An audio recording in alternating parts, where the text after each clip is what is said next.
ಕನ್ನಡ ಶೀಘ್ರಲಿಪಿ ಪ್ರಥಮ ದರ್ಜೆ 150 ಅಕ್ಷರಗಳ ವೇಗ ಅಭ್ಯಾಸ 21. ಸನ್ಮಾನ್ಯ ಸಭಾಧ್ಯಕ್ಷರೇ, ಇವತ್ತು ನಮ್ಮ ಈ ಮಾನ್ಯ ಸಭೆಯಿಂದ 15 ಜನ ಸದಸ್ಯರು ಹೊರಗಡೆ ತೆರಳುವವರಿದ್ದಾರೆ.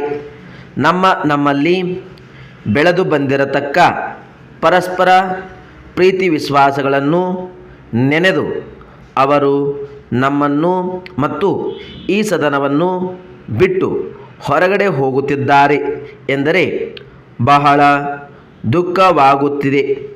ಅವರ ಸಹವಾಸ ಮತ್ತು ಅವರ ಜೊತೆಗೆ ಇರುವ ಒಂದು ಅವಕಾಶ ನಮಗೆ ಇನ್ನೂ ಸಿಗುವುದಿಲ್ಲವಲ್ಲ ಎಂದು ಮನಸ್ಸಿಗೆ ಒಂದು ರೀತಿ ವಿರಹದ ಅನುಭವ ಸಹ ಆಗುತ್ತಿದೆ. ಆದರೆ ಪ್ರಜಾಪ್ರಭುತ್ವದ ಪದ್ಧತಿಯಲ್ಲಿ ಅವರು ಈ ಸದನವನ್ನು ಬಿಟ್ಟು ಹೋಗಲೇಬೇಕಾಗಿದೆ ಮತ್ತು ನಾವು ಅದನ್ನು ಸಹಿಸಿಕೊಳ್ಳಬೇಕಾಗಿದೆ. ನಾನು ಈ ಸದನಕ್ಕೆ ಬಂದು 2 ವರ್ಷಗಳಾಯಿತು.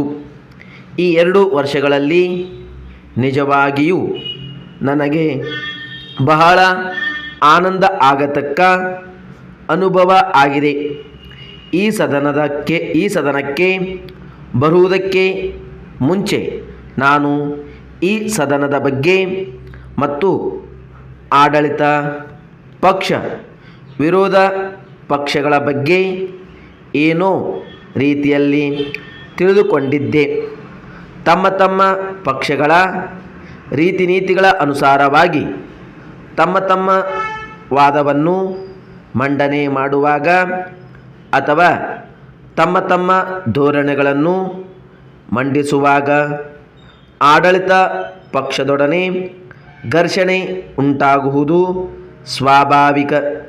ಹಾಗೆ ವಿರೋಧ ಮಾಡುವಾಗ ಮತ್ತು ಘರ್ಷಣೆ ಉಂಟಾದಾಗ ಭಿನ್ನಾಭಿಪ್ರಾಯಗಳು ಮನಸ್ಸಿನಲ್ಲಿಯೂ ಕಾಣಬಹುದೆಂದು ನಾನು ಕಲ್ಪನೆ ಮಾಡಿಕೊಂಡಿದ್ದೆ.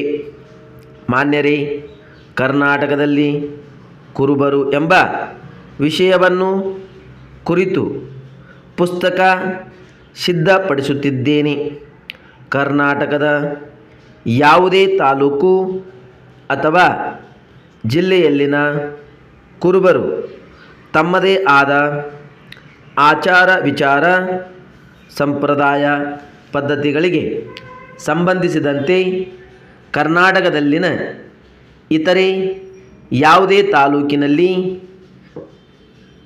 ಜಿಲ್ಲೆಯಲ್ಲಿ ರೂಢಿಯಲ್ಲಿಲ್ಲದ ವೈಶಿಷ್ಟ್ಯಪೂರ್ಣ ಅಥವಾ ಪಂಗಡಗಳನ್ನು ಕುರಿತು ಹಾಗೂ ಕರ್ನಾಟಕ ಮತ್ತು ಅಖಿಲ ಭಾರತ ಮಟ್ಟದಲ್ಲಿ ಸಾಹಿತ್ಯ, ಸಂಗೀತ ಕಲೆ, ಜಾನಪದ ಕಲೆ ಇತ್ಯಾದಿ ಕ್ಷೇತ್ರಗಳಲ್ಲಿ ಸೇವೆ ಸಲ್ಲಿಸಿ ಜಿಲ್ಲಾ ಮಟ್ಟದ ಅಥವಾ ರಾಜ್ಯ ಮಟ್ಟದ ಅಥವಾ ರಾಷ್ಟ್ರ ಮಟ್ಟದ ಅಥವಾ ಸರ್ಕಾರದಿಂದ ಪ್ರಶಸ್ತಿ ಪಡೆದವರು ಯಾರಾದರೂ ಇದ್ದರೆ ಅಂಥವರುಗಳು ಆ ಬಗ್ಗೆ ಪೂರ್ಣ ಮಾಹಿತಿ ವಿವರಗಳೊಂದಿಗೆ ಬರೆದು ತಿಳಿಸುವುದು ಅಥವಾ ಅಂಥವರ ಬಗ್ಗೆ ಯಾರಾದರೂ ತಿಳಿದಿದ್ದರೆ ತಮ್ಮಲ್ಲಿರುವ ಮಾಹಿತಿ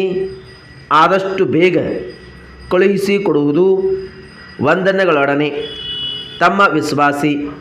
ಮಾನ್ಯರೇ, ರಾಜ್ಯ ಮಟ್ಟದಲ್ಲಿ ಕನ್ನಡವನ್ನು ಆಡಳಿತ ಭಾಷೆಯಾಗಿ ಜಾರಿಗೆ ತರುವುದಕ್ಕೆ ಸಂಬಂಧಿಸಿದಂತೆ ಕಾಲಕಾಲಕ್ಕೆ ಸರ್ಕಾರ ಹೊರಡಿಸಿರುವ ಸರ್ಕಾರದ ವಿವಿಧ ಆದೇಶಗಳು, ಅಧಿಸೂಚನೆಗಳು ಹಾಗೂ ಸುತ್ತೋಲೆಗಳನ್ನು ನೀವು ಗಮನಿಸಿರಬಹುದು. ಕನ್ನಡವನ್ನು ಆಡಳಿತ ಭಾಷೆಯಾಗಿ ಜಾರಿಗೆ ತರುವಲ್ಲಿ ಕೆಲವು ಅಡ್ಡಿ ಆತಂಕಗಳು ಇರಬಹುದು. ಅವುಗಳ ಪೈಕಿ ಮುಖ್ಯವಾದದ್ದು ಮಾನಸಿಕ ಅಡಚಣೆಗಳು, ಇನ್ನಿತರ ಅಡಚಣೆಗಳೂ ಇವೆ. ಆದರೆ ಕೆಲವು ಜಿಲ್ಲೆಗಳಲ್ಲಿ ಕೆಲವು ಅಧಿಕಾರಿಗಳು ಹಾಗೂ ನೌಕರರು ಸ್ವಲ್ಪ ಆಸಕ್ತಿ ವಹಿಸಿ ತಮ್ಮ ಕಚೇರಿಗಳಲ್ಲಿ ಕನ್ನಡವನ್ನು ಜಾರಿಗೆ ತಂದಿರುವ ಸಂದರ್ಭಗಳು ಉಂಟು. ಆದುದರಿಂದ ರಾಜ್ಯ ಮಟ್ಟದ ಕಚೇರಿಗಳಲ್ಲಿ ಕನ್ನಡದ ಬಳಕೆಗೆ ಇಂದು ಸೂಕ್ತ ಸಮಯವೆಂದು ನಾನು ಭಾವಿಸಿದ್ದೇನೆ.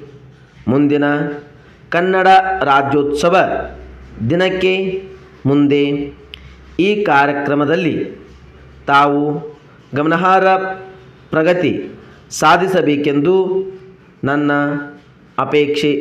ನಿಮ್ಮವ